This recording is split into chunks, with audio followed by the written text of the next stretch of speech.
News. Now, a new study led by UCL researchers has found that working days lost to long COVID could be costing the economy billions of pounds every year as patients struggle to cope with symptoms and return to work. The research, published in BMJ Open and funded by the National Institute for Health and Care Research, examined the impact of the condition on more than 4,000 patients who were referred to a specialist clinic and registered in the Living with COVID recovery programme between August 2020 and August 2022. Well, Polina Sparks joins me now. Polina has long COVID and is an employment rights advocate at Long COVID Support. Polina, good morning.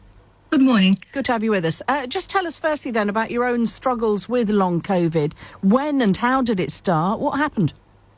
All right. I was one of the people who caught COVID in early 2020. I was quite severely ill, but was not admitted to hospital. I was told I would recover in 7 to 10 days. That did not happen, and my symptoms worsened. I then had pneumonia and ended up with long COVID. So in my case, I ended up having to give up the job I had because when I went back to work, I was nowhere near well enough to be able to do it.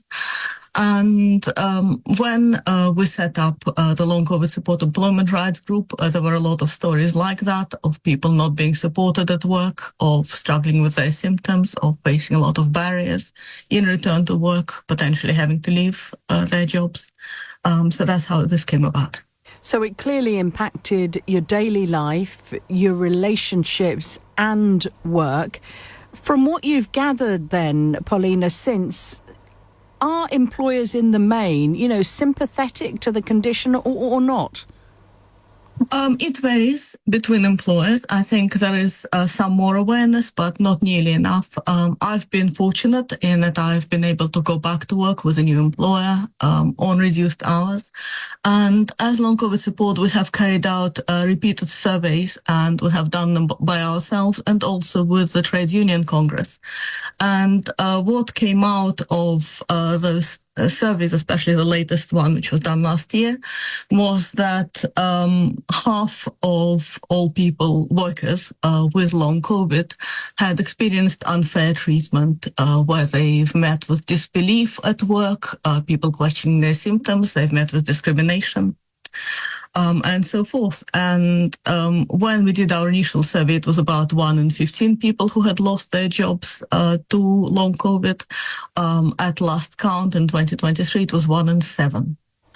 And 1 in 6 had reduced their hours. So that was our study. Yeah, has it become so serious then, would you say, Polina, now that perhaps you need to see more government or Department for Health action on it, certainly more understanding and more rights over it?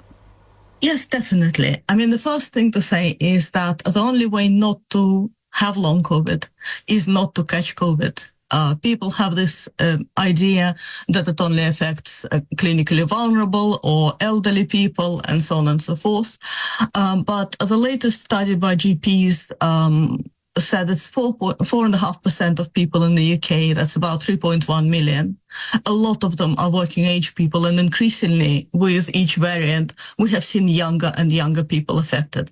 And the more infections people get, the more likely they are to get long COVID. So we've seen very high rates of it in teaching, where teachers are exposed in the classroom. We have seen, about a third of people with long COVID are people working in health and social care, where again, they're exposed to repeated infections. And the number of children with long COVID have doubled within the space of a year. Polina, appreciate you telling us your story. We wish you well in future. Polina Sparks there, who's got long COVID and is an employment rights advocate at Long COVID Support. LBC News.